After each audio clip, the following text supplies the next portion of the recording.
I'm Lila, 32, and right now I'm staring at my phone showing 8 missed calls from my family. They called me selfish when I refused to empty my life savings for my sister's business venture. The screams of how I was betraying my family still echo in my mind. I didn't argue that day.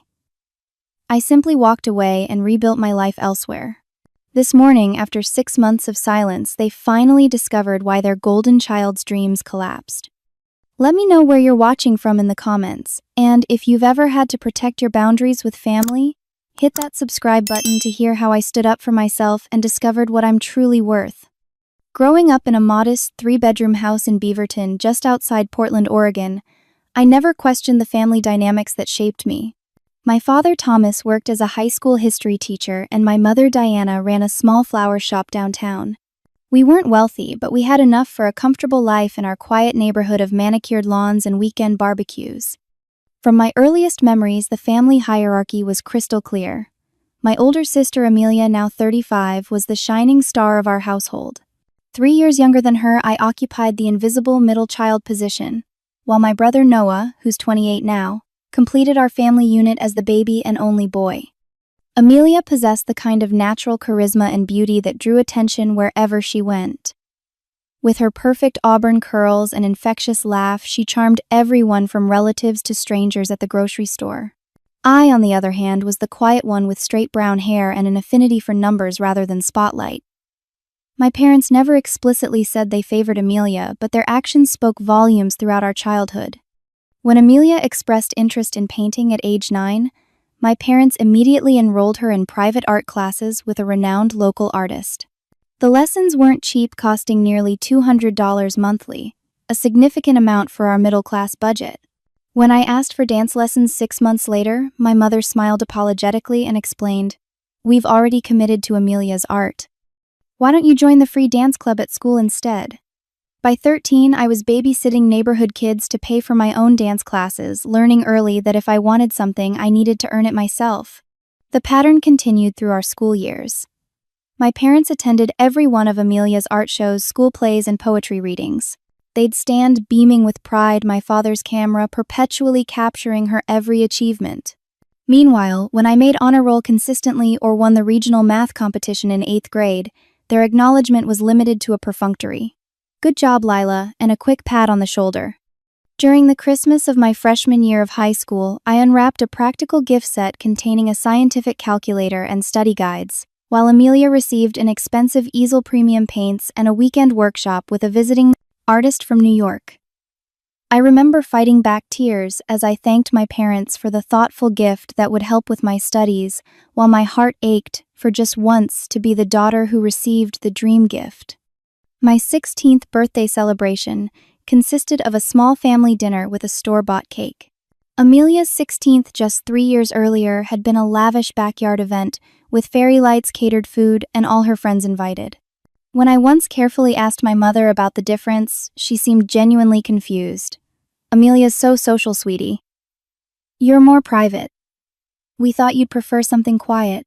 They'd decided who I was without ever asking me. These experiences cultivated in me a fierce independence.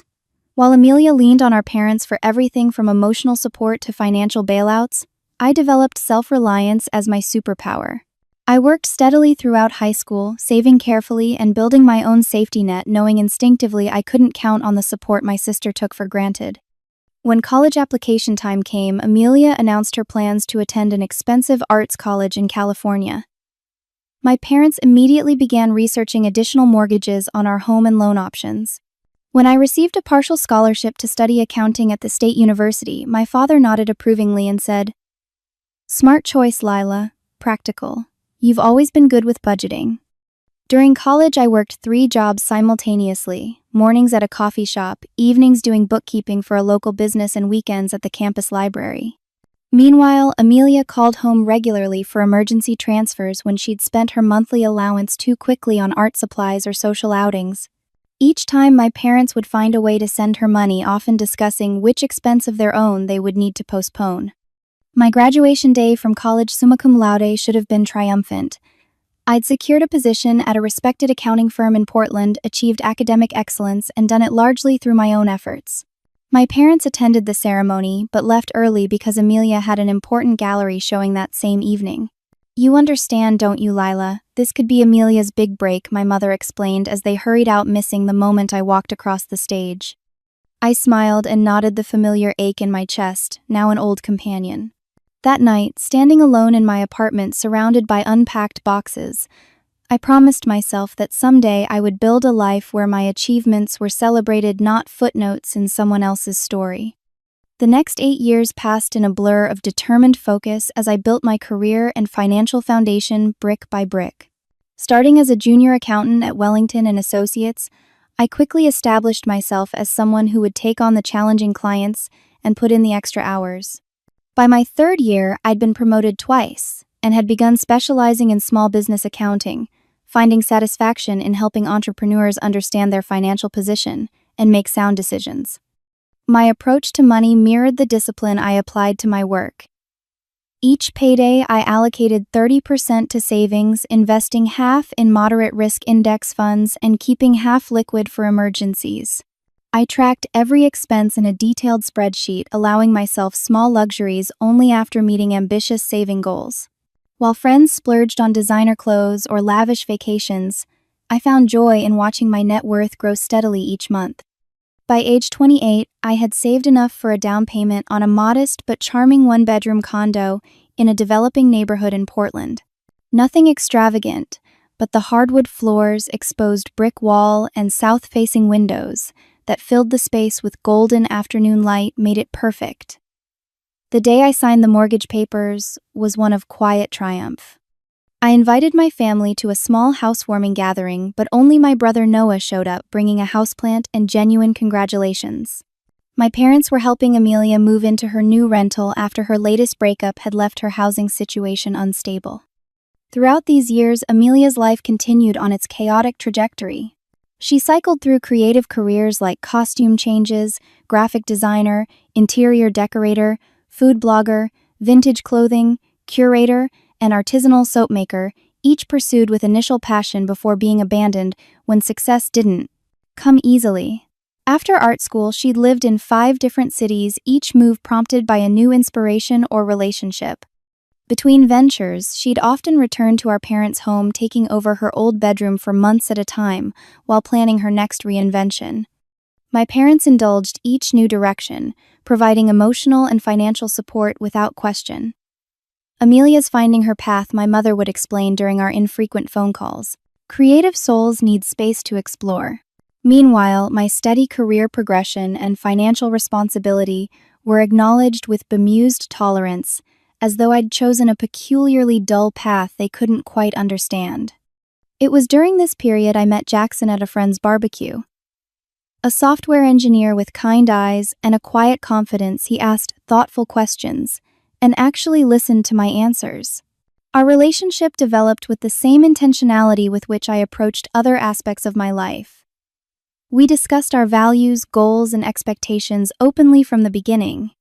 Jackson appreciated qualities in me that my family had always overlooked: my reliability, my analytical mind, and my capacity for deep loyalty. "You see things as they truly are," he told me one night, as we sat on my tiny balcony watching the city lights. "Most people spend their lives avoiding reality, but you face it head-on. That's rare." With Jackson came the gift of his family, the Harpers, who welcomed me with an easy warmth I'd never experienced. Sunday dinners at his parents' home became a weekly ritual I looked forward to. His mother, Linda, asked about my work with genuine interest. His father, David, sought my advice on financial matters, treating my expertise with respect. His sister, Tara, and I became close friends, texting daily and meeting for coffee weekly. For the first time, I experienced what family support felt like when it came without conditions or comparisons. By my 32nd birthday, my savings account had reached $87,000. This wasn't just a number to me. It represented security, freedom, and possibilities. Jackson and I had begun discussing marriage, perhaps buying a house together in the next year. More importantly, I'd started developing a business plan to eventually launch my own accounting consultancy, focused on helping small creative businesses become financially sustainable. The irony wasn't lost on me that I wanted to help people like my sister succeed, even as our relationship had grown increasingly distant. My interactions with my family had dwindled to obligatory holiday visits and occasional phone calls. Each time I'd hear extensive updates about Amelia's latest projects and dramas with barely a question about my own life. I'd long ago stopped expecting more, accepting that in my family constellation, I would always be a dim star orbiting the bright sun of my sister. As my confidence grew, and my circle of chosen family expanded, I found I minded less and less. Last spring, Amelia returned from a 3-month creative sabbatical in Bali with renewed energy and what she described as a life-changing business vision. My mother called her voice bubbling with more excitement than I'd heard in years, insisting I attend a family dinner that Sunday. "Amelia has the most wonderful news," she gushed. "She's finally found her true calling." The family dinner was an elaborate affair. My mother had prepared all of Amelia's favorite foods, and my father had bought champagne for toasting. Noah brought his new girlfriend, Taylor, and even our elderly Aunt Patricia had been invited. I arrived with Jackson feeling the familiar knot of tension that accompanied family gatherings. Amelia waited until we were all seated before making her announcement, standing dramatically at the head of the table. "I've discovered my purpose," she declared, tossing her now purple-tinted hair over her shoulder. "I'm launching Amelia's Amulets, a sustainable luxury jewelry business, featuring pieces inspired by ancient protective symbols and made with ethically sourced materials from indigenous artisans worldwide." My parents reacted with predictable enthusiasm. "That's absolutely brilliant, sweetheart," my father said, popping the champagne cork. My mother clasped her hands under her chin, eyes shining. "I always knew you'd find something perfect that combines your creativity and spiritual journey." As Amelia passed around her phone, showing rough sketches and materials samples, I listened carefully for any mention of business structure, target market analysis, or financial projections. None came. Instead, Amelia spoke about her vision board and how the universe had aligned to show her this path during a meditation retreat in the rice fields. "This is going to take off immediately," she insisted. "Celebrities will be wearing my pieces on red carpets within months. I can feel it." Jackson squeezed my knee under the table, both of us recognizing the lack of practical planning behind the excitement. When Noah gently asked about startup costs, Amelia waved dismissively. "The universe provides for those who follow their authentic purpose," she said, "but I will need some seed money to get things rolling." 3 days later, Amelia called asking if she could borrow $2,000 for initial supplies. "It's just until the first orders come in," she promised. Against my better judgment, I transferred the money, telling myself it was a one-time assistance to help her get started. I also offered to help her create a proper business plan and budget, an offer she deflected by saying she didn't want to constrain her creativity with too many spreadsheets. Over the next 2 months, Amelia created social media accounts for Amelia's Amulets and posted artistic photos of herself modeling prototype pieces. She convinced our parents to convert their garage into a temporary workshop, filling it with tools and materials that quickly spread into other areas of their house. She hired a photographer friend for a professional product shoot, paying in promises of future commissions rather than actual money. What she didn't do was equally telling: she didn't register her business legally, didn't research competitors or pricing strategy, didn't create a production timeline, and didn't establish relationships with reliable suppliers. When I sent her articles about small business best practices, she left them unread. When I suggested she take a free workshop on entrepreneurship offered by the local community college, she told me I was bringing negative energy to her manifestation process. 6 weeks into the venture, Amelia called again. She needed another small loan of $3,500 for a booth at an upcoming artisan fair, where she was convinced she'd make important industry connections. When I hesitated, she became emotional. "Don't you believe in me? Everyone else can see. This is my destiny." Reluctantly, I transferred the money, but with a written agreement that this was a loan with specific repayment terms. The fair came and went with minimal sales, but plenty of networking opportunities, according to Amelia. Meanwhile, through a chance encounter with a mutual acquaintance, I discovered troubling information. This wasn't Amelia's first attempt at entrepreneurship. She had previously launched and abandoned 3 other business ventures in different cities, leaving behind unpaid debts to friends and colleagues who had invested in her visions. This pattern had been carefully concealed from our family with each new location, allowing her a fresh start and new potential investors. At a coffee meeting with my brother Noah, I learned that our parents had already given Amelia over $12,000 from their modest retirement fund. They're convinced this is the one that will take off. Noah confided, concern etching his features. Dad's talking about postponing retirement by a couple of years. I tried to say something, but they shut me down completely. Meanwhile, Amelia's spending patterns raised serious red flags. Despite claiming financial hardship for her business, her social media showed her dining at expensive restaurants, wearing new designer clothes, and even booking a weekend spa retreat to recharge her creative energy. When I carefully questioned a charge for $800 at a luxury resort that appeared on the business credit card statement she'd asked me to review, she became defensive and accused me of nickel and diming her artistic process. My concerns grew as Amelia began talking about expansion plans before selling even 20 pieces of jewelry. She spoke about hiring assistants, renting a dedicated studio space, and launching an aggressive marketing campaign. Each new idea came with an implicit expectation that family would continue funding these dreams. My parents encouraged her grandiose thinking, never once suggesting she prove her concept before scaling. The tension between us grew as I tried to introduce reality into these conversations. Businesses need to walk before they can run, I explained during one particularly heated discussion. Most small businesses take 2 to 3 years to become profitable. That's for ordinary businesses, Amelia retorted. Mine is unique. You're just jealous because I'm creating something beautiful while you spend your days staring at boring numbers. The comment stung more than I wanted to admit, echoing the family narrative that had always positioned her passion as somehow more valuable than my practicality. That night, Jackson held me as I finally allowed myself to cry over the familiar pain of being dismissed. Your sister doesn't understand that those boring numbers are what keep businesses alive, he said gently. And your family doesn't appreciate that your practical nature comes from a place of care, not limitation. I wiped my tears and made a decision. I would offer Amelia one final gesture of support, a professionally bound business plan template, and a paid consultation with a small business advisor who specialized in creative enterprises. It was my way of offering real help, rather than just money. I dropped the package off at my parents' house the next day, with a heartfelt note expressing my belief in her creativity, paired with practical guidance. 3 days later, I found the unopened package in my mailbox, with a sticky note attached. Thanks, but no thanks. I need believers, not critics. The call came on a Tuesday evening as Jackson and I were preparing dinner in my condo. My mother's voice sounded tight with tension as she requested my presence at the family home that night for an emergency family meeting. When I asked what it was regarding, she simply said, "It's about Amelia's business. We need to discuss some important next steps as a family."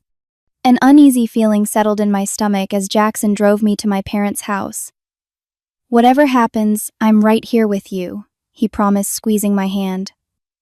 "Call me when you need a ride home." The atmosphere in the living room was charged with anticipation. My parents sat side by side on the sofa, unusually formal. Noah occupied an armchair, looking uncomfortable. Amelia paced by the fireplace, her expression a mixture of excitement and nerves. As I took a seat, I noticed spreadsheets and glossy documents spread across the coffee table. My father cleared his throat. "Lila, we've called you here because Amelia's business is at a crucial turning point. She needs to scale quickly to meet market demand and capitalize on upcoming opportunities." Amelia jumped in words, tumbling out rapidly. "I've been approached by this amazing distributor who wants to feature my pieces in boutiques across the Pacific Northwest. It's exactly the break I've been waiting for, but I need to increase production capacity immediately and improve packaging to meet their standards." My mother nodded enthusiastically. "It's such an incredible opportunity. The timing couldn't be better." I looked at the documents on the table, noticing what appeared to be financial projections with impressively steep growth curves. "May I?" I asked, reaching for the papers. As I scanned them, my professional alarm bells rang loudly. The projections showed revenues increasing by 400% within 3 months, with no clear basis for these numbers. The cost analysis was incomplete, missing critical categories like taxes, insurance, and contingency funds. "What exactly are you asking for?" I inquired, keeping my voice neutral. My father and mother exchanged glances before my father spoke. "Amelia needs $60,000 to fulfill this opportunity properly. We've already contributed everything we can from our savings. We know you've always been careful with money and have built up a substantial nest egg." The room went silent as I processed what they were really saying. They expected me to hand over more than 2/3 of my life savings for a business venture, with no solid plan, no proven track record, and troubling signs of financial mismanagement. "Have you shown these projections to a bank loan officer or any other potential investors?" I asked. Amelia rolled her eyes. "Banks don't understand creative businesses. They want everything in boring boxes and categories. This is about vision and intuition." "Family always supports each other," Lila, my mother, added, her tone carrying a subtle accusation. "When someone has a dream, we help them achieve it." "The money is just sitting in your account anyway," my father pointed out. "You're always so cautious. Sometimes you need to take risks for the people you love." I took a deep breath. "I understand you believe in Amelia's vision, but $60,000 isn't a small amount. It represents years of hard work and careful planning on my part. Before considering such a significant investment, I'd need to see a comprehensive business plan, accurate financial statements, and clear repayment terms." Amelia's face hardened. "So you need guarantees from your own sister. Where's the trust?" "It's not about trust," I explained. "It's about responsible financial decisions. I'd be happy to consider a smaller investment, maybe $5,000 with proper documentation. Or I could help you approach this more systematically to attract legitimate outside investors." My mother's expression darkened. "We're not asking you to consider anything. We're telling you your sister needs this money now. This opportunity won't wait." "Do you have any idea the sacrifices we've made for you over the years?" my father added unexpectedly, his voice rising. "We put you through college." The statement was so blatantly false that I nearly laughed. "Dad, I paid my own way through college with scholarships and working 3 jobs. You and Mom contributed less than $500 total over 4 years."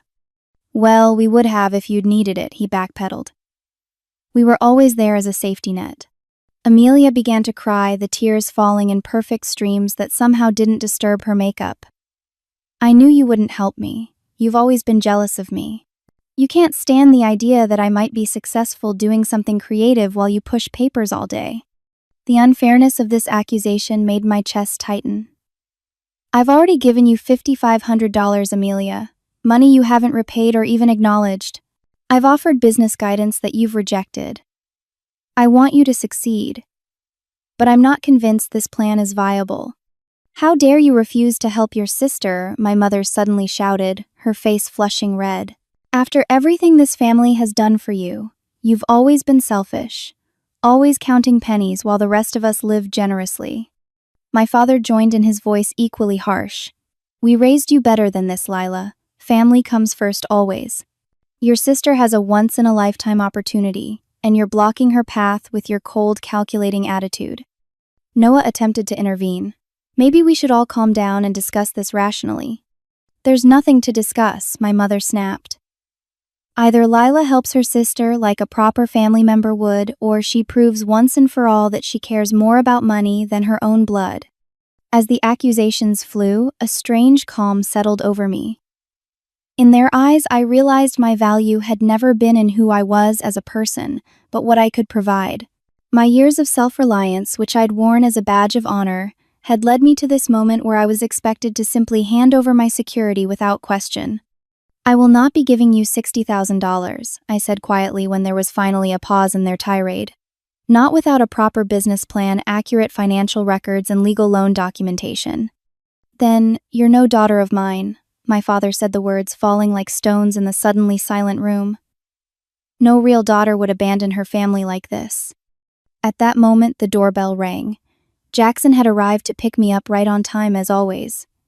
As he stepped into the tense atmosphere, my mother turned her fury on him. "Did you put her up to this? Are you the reason she's turning her back on her family?" Jackson looked at me, his eyes full of concern and unwavering support. Lila makes her own decisions. I'm just here to drive her home. This isn't over, Lila, Amelia called as I gathered my purse and jacket. You'll regret choosing money over family. When I'm famous and successful, don't come crawling back wanting to be part of my life. As Jackson and I walked to the car, the weight of what had just happened pressed heavily on my shoulders. My family had revealed in the clearest terms possible that they saw me as nothing more than a financial resource to be tapped for Amelia's benefit. The realization was both devastating and strangely liberating. Are you okay? Jackson asked once we were driving away. I looked back at the house where I'd grown up feeling an unexpected sense of finality. No, I answered honestly, but I think someday I will be. The aftermath of the confrontation left me physically shaking as Jackson and I returned to my condo. He guided me to the sofa, wrapped a soft blanket around my shoulders, and made tea neither of us would drink. For hours, I alternated between sobbing and sitting in stunned silence as the reality of what had transpired settled into my bones. They never really saw me, I whispered, as the first light of dawn filtered through the windows. All these years I've been trying to earn the same love they give Amelia freely, and it was never gonna happen. Jackson sat beside me, his presence steady. What they did tonight wasn't love, Lila. Not for you or for Amelia. Real love doesn't come with those kinds of conditions or demands. Over the next few days, my phone buzzed constantly with texts and calls from my family. My mother's messages oscillated between guilt trips. How can you sleep at night knowing you've crushed your sister's dreams in anger? After everything we've done for you. My father's were shorter, but equally cutting. Thought we raised you better than this. Amelia sent links to articles about family businesses that had made millions with captions like, "What you're missing out on," and "Your loss." I responded to none of them, focusing instead on processing my emotions with the help of Dr. Michaels, the therapist I'd started seeing 2 weeks after the confrontation.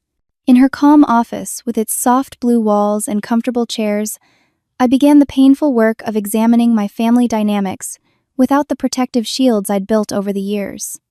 You've been the family scapegoat, Dr. Michaels observed during our third session. Expected to be self-sufficient so resources could go to your sister, then punished for the very independence they forced upon you. But they're still my family, I argued, the programming of a lifetime hard to shake. Don't I have some obligation to help if I can? Dr. Michaels leaned forward. Boundaries aren't about punishing others, Lila. They're about protecting yourself. Ask yourself this: if these weren't blood relatives, but friends or colleagues, would you tolerate this treatment? The question resonated deeply, forcing me to confront how differently I judged family behavior versus that of others in my life. During subsequent sessions, we explored the concept of family obligation versus healthy relationships and the possibility of creating boundaries while still maintaining connections. You have options between complete estrangement and complete capitulation, Dr. Michaels explained. But first, you need space to determine what kind of relationship would be healthy for you. After a month of therapy and countless conversations with Jackson and his sister Tara, who had become my strongest supporter, I made a decision. I would take a significant step back from my family to focus on my own well-being. This wasn't abandonment, I reminded myself, but self-preservation. I spent an entire Saturday drafting an email to my family, revising it repeatedly to ensure it conveyed my feelings clearly without attacking theirs. The final version read, "Dear Mom, Dad, Amelia, and Noah. After careful consideration, I need to create some distance in our relationship for my own emotional health. The events at our last family meeting made it clear that we have fundamentally different views on family obligation and mutual respect. I love you and wish you well. I hope Amelia finds success with her business venture. However, I cannot and will not compromise my financial security or be valued only for what I can provide materially. For the next several months, I will be stepping back from regular communication. This isn't a punishment, but a necessary boundary. I'm working with a therapist to process our family dynamics and my role within them. If you're willing to respect this boundary and eventually work toward a healthier relationship based on mutual respect rather than financial expectations, I would welcome that opportunity in the future. With love, Lila." I pressed send before I could second-guess myself. then blocked their numbers on my phone, knowing I wasn't strong enough yet to withstand their immediate reactions. Noah, who had remained largely neutral during the confrontation, received a separate message letting him know he could reach me via email if necessary. The silence from my family was broken only by occasional emails. My mother sent links to articles about ungrateful children. My father forwarded family photos with guilt-inducing subject lines. Amelia sent passive-aggressive updates about her business thriving despite sabotage. I read them all, but responded to none, focusing instead on rebuilding my sense of self-worth independent of their validation. During this period of distance, other aspects of my life began to flourish. At work, I was offered a significant promotion that would require relocating to Seattle. The position as senior financial consultant would come with a substantial salary increase and the opportunity to work with more creative businesses, ironically similar to what Amelia was attempting to build. When I shared the news with Jackson, his response surprised and delighted me. "I've been waiting for the right moment to ask this," he said, pulling a small velvet box from his pocket. "I know we've talked about marriage theoretically, but seeing your strength these past months has made me more certain than ever that you're the person I want to build a life with. Would you consider making that life in Seattle as my wife?" The ring was perfect, a simple emerald set in gold reflecting my preference for understated elegance over flash. Through tears of joy, I accepted feeling for the first time in months. A pure happiness uncomplicated by family drama. Together, Jackson and I planned our transition to Seattle, deciding to keep the exact location and our new contact information private from my family.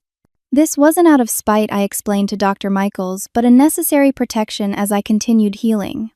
Geographical distance often helps create emotional clarity, she agreed.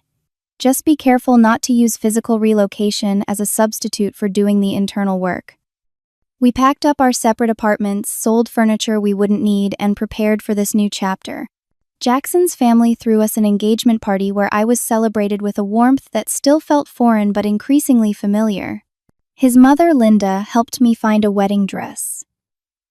His father, David, offered financial advice on combining our assets, and his sister, Tara, appointed herself wedding planner with infectious enthusiasm. The week before our move, I visited Dr. Michaels for a final in-person session, though we'd arranged to continue via video calls temporarily. "I'm proud of the work you've done, Lila," she said as our session concluded. "Remember that walking away isn't giving up. Sometimes it's the bravest step toward finding yourself." As we drove north to Seattle, watching the familiar Portland skyline disappear in the rearview mirror, I felt a complex mixture of grief and liberation. I was leaving behind not just a city, but an identity built around trying to earn love that should have been freely given. Ahead lay uncertainty, but also possibility in a city where no one had predetermined who I was or what I deserved. 6 months passed in Seattle like a dream of another life entirely. Jackson and I settled into a spacious apartment with views of Puget Sound, the constant presence of water somehow soothing to my spirit. My new position challenged and fulfilled me professionally with colleagues who valued my analytical skills and financial insight. Weekend explorations of our new city became ritual, discovering hidden bookshops, neighborhood cafes, and walking trails that gradually made Seattle feel like home. My therapy continued via weekly video sessions with Dr. Michaels, who guided me through the complex process of establishing what she called chosen family connections, while processing the grief of family estrangement. "You're allowed to miss them and be angry with them simultaneously," she reminded me often. "Healing isn't linear." The wedding planning progressed with a simplicity that felt right to both of us. We chose a small waterfront venue for an autumn ceremony with just 60 guests, mostly Jackson's family and our closest friends. I sent invitations to Noah and his girlfriend Taylor, the only members of my family I maintained limited contact with. They accepted with enthusiasm, promising to respect my boundaries regarding information shared with our parents and Amelia. By day, I excelled in my corporate role, but evenings and weekends were dedicated to building my own consultancy. Starting with just 2 clients, I created financial systems for creative entrepreneurs, helping them translate their artistic visions into sustainable business models. The irony wasn't lost on me that I was effectively doing for strangers what my sister had rejected from me, but the work brought deep satisfaction as I watched these businesses stabilize and grow. Jackson proved an unexpected asset to my fledgling business, creating a sleek website and client portal that automated many administrative tasks. "We make a good team," he observed one night as we reviewed my first quarter projections. "Your financial brilliance and my tech skills." My new life felt increasingly solid, the pain of family separation, dulling from sharp agony to occasional ache. I rarely checked my old email account where family messages accumulated, and had established a new phone number known only to those in my current circle. The physical and digital distance allowed me the space to build an identity not defined by family dysfunction. Then came the morning when everything shifted. I was preparing for an important client presentation when my phone lit up with Noah's name, unusual for a Tuesday at 8:30 in the morning. "Lila, I know you're busy, but there's something you need to know." His voice sounded strained. "Amelia's business has completely collapsed. Not just normal failure, but serious problems." I sat down, suddenly unsteady. "What kind of problems?" "It turns out she falsified a bunch of financial projections to get more money from Mom and Dad. There was never any distributor interested in her jewelry. The whole thing was massively exaggerated to keep the cash flowing." Though not entirely surprised, I still felt a wave of nausea. "How bad is it?" "Bad," Noah confirmed grimly. "Mom and Dad emptied their retirement accounts, about $140,000 total. They also took out a second mortgage on the house for another $80,000. It's all gone." The figures shocked me into momentary silence. I'd had no idea they'd invested so heavily. "Where did all that money go?" "That's far more than would be needed for the business," she described. Noah's bitter laugh held no humor. "That's the other part. While claiming business expenses, she was living like a celebrity. She rented a luxury apartment downtown for $3,500 a month, bought designer clothes, took first-class flights to networking events that were basically just fancy parties. She even spent $20,000 on a business retreat to Monaco that was just a vacation with some guy she was dating." I closed my eyes, processing this information, and the business itself barely existed beyond social media. She sold maybe 50 pieces total. The stuff she did make was poor quality, and there have been complaints. She filed for bankruptcy protection last week. "But there's more." "What else could there possibly be?" I asked, dreading the answer. "She apparently used Mom and Dad as guarantors on some high-interest business loans from pretty sketchy lenders. They're on the hook for another $60,000 at least. They could lose the house." The magnitude of the disaster surpassed even my worst predictions. No wonder my family had been so desperate for my savings. They must have already been in deep financial trouble when they made that demand. "There's one more thing," Noah added hesitantly. "They're trying to reach you. All of them. Mom's called me 5 times asking for your new number. I haven't given it to them, but I thought you should know they're looking for you." After thanking Noah and ending the call, I sat motionless, staring at my laptop screen without seeing it. The presentation I'd been preparing suddenly seemed trivial compared to the family crisis unfolding hundreds of miles away. I checked my old email account for the first time in weeks. There they were, 8 urgent emails from my parents and Amelia, the tone shifting dramatically from their previous messages. No longer accusatory or guilt-inducing, these were desperate pleas for help, for contact, for financial guidance. When I checked my old phone, which I kept charged but silenced in a drawer, the screen showed 8 missed calls from my family, all from this morning. The timestamps showed escalating urgency: the first call at 5 a.m., the most recent just 30 minutes ago. Part of me felt a bitter vindication. The financial disaster I'd predicted had come to pass exactly as I'd feared. The reckless spending, the lack of business fundamentals, the magical thinking about success without strategy, all had led to this inevitable conclusion. But beneath that initial reaction lay something more complex. Despite everything, these were the people who had raised me. Whatever their flaws, whatever pain they had caused, I couldn't simply ignore their suffering. Not because they deserved my help, but because of who I had chosen to be. I texted Jackson, explaining the situation in brief, factual sentences.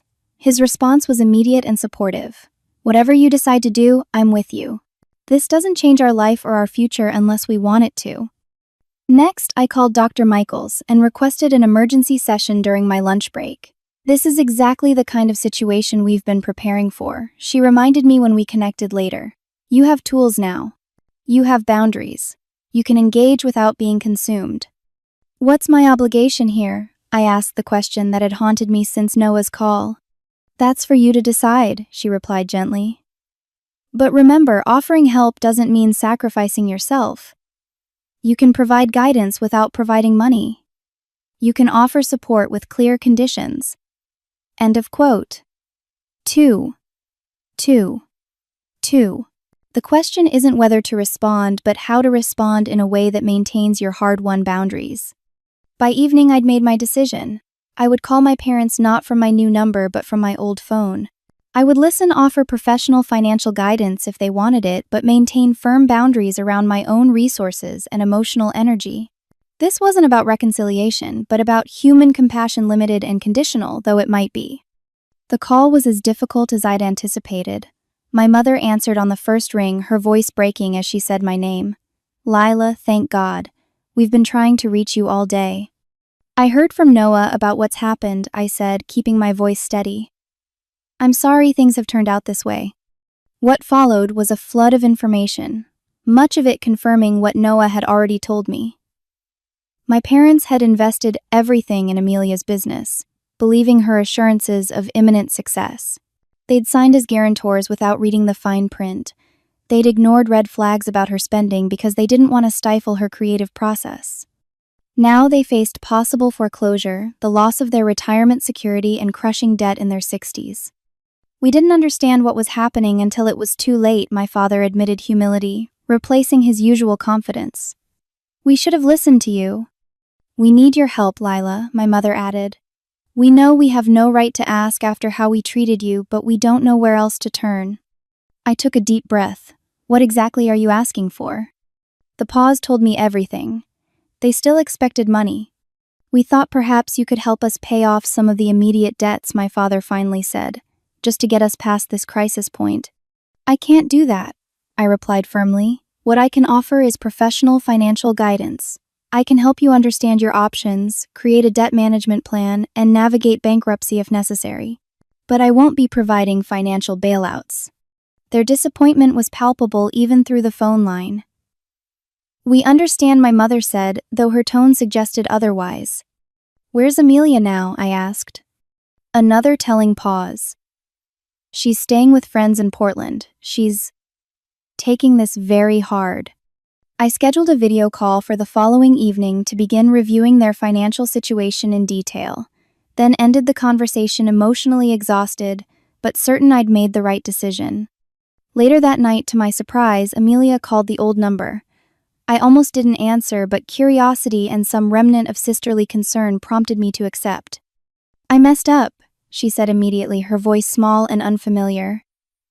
I messed up so badly, Lila. Gone was the confident, charismatic sister who had dominated our family dynamics. In her place was someone broken and humbled, speaking through occasional sobs. I never meant for things to get this out of control. I believed my own hype. I thought if I acted like a successful business owner, I'd become one. I didn't understand anything about what you tried to teach me. Why did you spend so much, Amelia? I asked the question that had bothered me most. The business didn't need luxury apartments and first-class travel. Her honesty surprised me. Because I was terrified of failing. Every time I faced an actual business challenge, I'd panic and do something splashy instead. The spending was covering up that I had no idea what I was doing. And once I started, I couldn't stop. Everyone was watching. Everyone expected amazing things. For the first time in our adult lives, we had a conversation not shaped by competition or resentment, but by painful truth. Amelia admitted she'd always been jealous of my self-sufficiency, my clear path, my ability to build something sustainable while she flitted from dream to dream. I confessed my lifelong hurt at being perpetually overshadowed and undervalued in our family. I'm not asking for money, she said as the call wound down. I know I don't deserve that, but I was hoping. Maybe you could help me understand where I went wrong, so I don't make the same mistakes again. It was the first time my sister had ever asked for my knowledge rather than my resources. A small opening but significant. I think that's something I could do, I replied carefully. But it would require real commitment from you. No shortcuts, no magical thinking. I'm ready, she said, and something in her voice made me believe her. Over the following weeks, I developed a multi-pronged approach to the family crisis. For my parents, I created a debt management plan that would allow them to keep their house while systematically addressing their obligations. It required selling their second car, renting out their finished basement as an apartment, and drastically reducing expenses. But it offered a path forward that didn't involve losing everything. For Amelia, I designed a financial literacy curriculum starting with absolute basics. Our weekly video sessions were sometimes tense, sometimes emotional, but consistently productive. She secured a steady job at a local art supply store, opened a separate bank account for rebuilding savings, and began the long process of repairing her credit score. My parents' initial anger at my refusal to provide direct financial support gradually transformed into reluctant respect for the alternative assistance I offered. You're teaching us to fish instead of giving us fish, my father acknowledged during our fourth financial planning session. Yes, I agreed, because that's what you actually need. 3 months into this new dynamic, an unexpected transformation began to take shape. As my family grappled with the consequences of their financial decisions, our relationship slowly recalibrated. My parents, stripped of their ability to play favorites through money, began to see me more clearly as an individual rather than just a potential resource. During a video call to review their budget progress, my mother suddenly said, "I owe you an apology, Lila. Not just for recently, but for years. We never gave you the recognition you deserved because you didn't need us the way Amelia did. We took your strength for granted." The words I'd waited decades to hear arrived not in a dramatic moment of reconciliation, but during a mundane conversation about household expenses. Their impact was no less profound for the ordinary context. "Thank you for saying that," I replied, allowing myself to feel the validation without letting it define me. I needed to hear it. My father, never comfortable with emotional conversations, added in his practical way, "You've built an impressive life for yourself, Lila. We should have celebrated that more." These small moments of genuine acknowledgement, sprinkled among detailed discussions of interest rates and payment plans, began to heal wounds I'd thought were permanent. Not erasing them, but allowing them to transform into something less raw, less defining. The morning of my wedding dawned clear and bright, the Seattle autumn, offering a perfect backdrop of crimson and gold leaves against a rare, cloudless sky. As I prepared in a suite overlooking the water, surrounded by Tara and 2 close friends from work, I found myself in a reflective mood. 6 months had passed since Noah's revelation about my family's financial collapse. In that time, relationships had been cautiously rebuilt on new foundations, with clearer boundaries and greater honesty on all sides. After much consultation with Dr. Michaels, Jackson and I had decided to invite my parents and Amelia to the wedding with specific conditions attached. They would stay in a hotel rather than with us, participate in only the main events rather than all pre-wedding activities, and most importantly, respect that this was our day, not an occasion for family drama or financial discussions.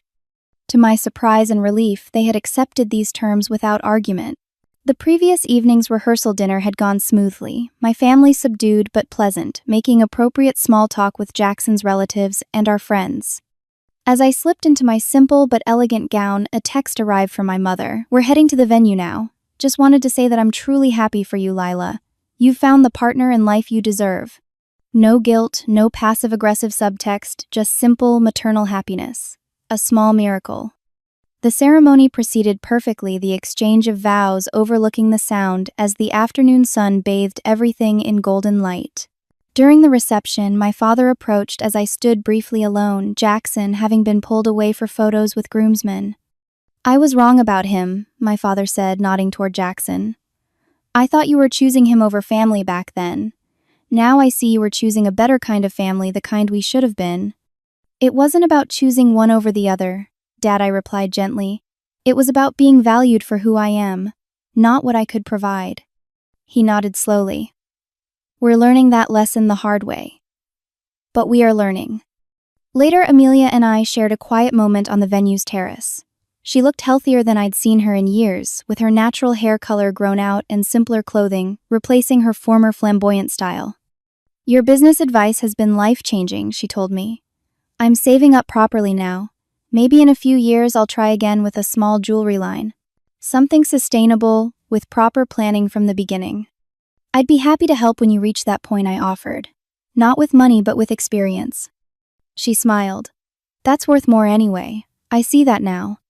The reception continued into the evening, a joyful celebration unmarked by family tension or old dynamics. My parents danced together, looking older and somewhat diminished by their financial setbacks, but also more authentic than I'd ever seen them. Noah and Taylor announced their own engagement to general cheers.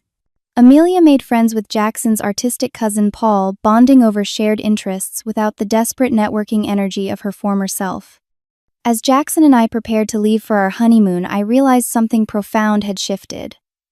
My family was no longer the center of my emotional universe, nor the source of my deepest wounds.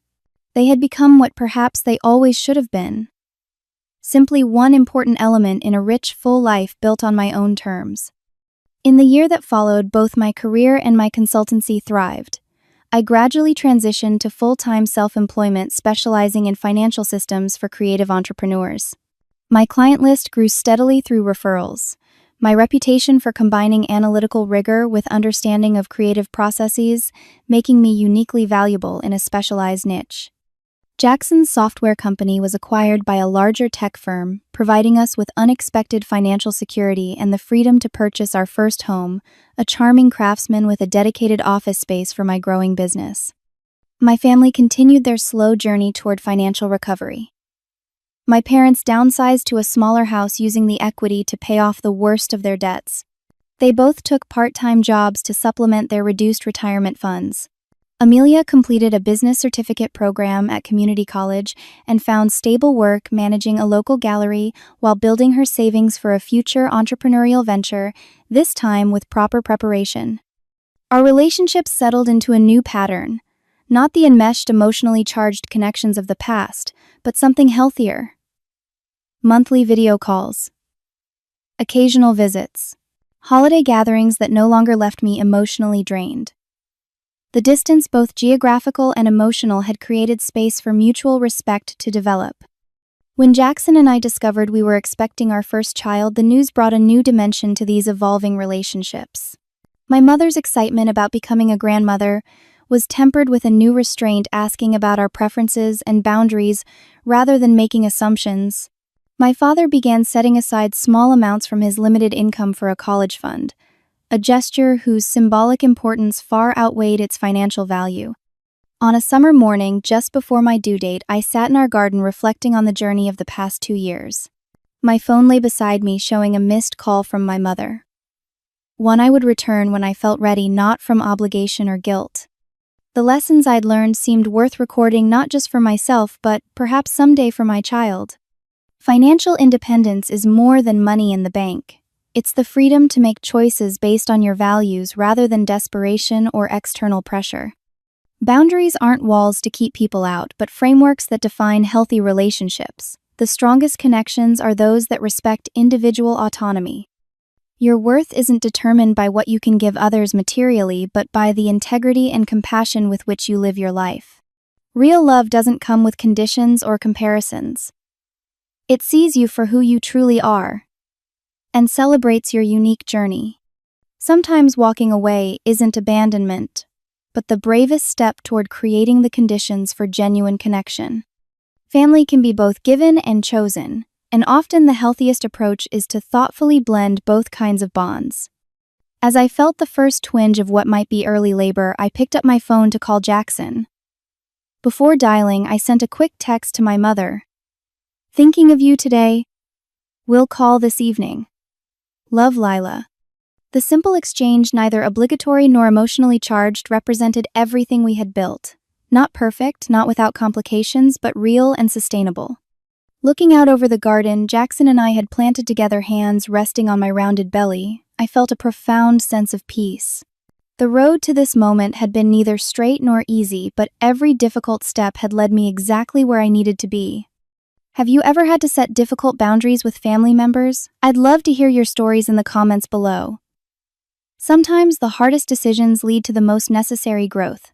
If this story resonated with you, please subscribe to hear more journeys of self-discovery and personal strength. Thank you for listening to my story today. Remember, protecting your peace isn't selfish, it's essential. Like and share if you know someone who needs to hear this message of hope beyond family drama. Sending you all strength and clarity on your own paths forward.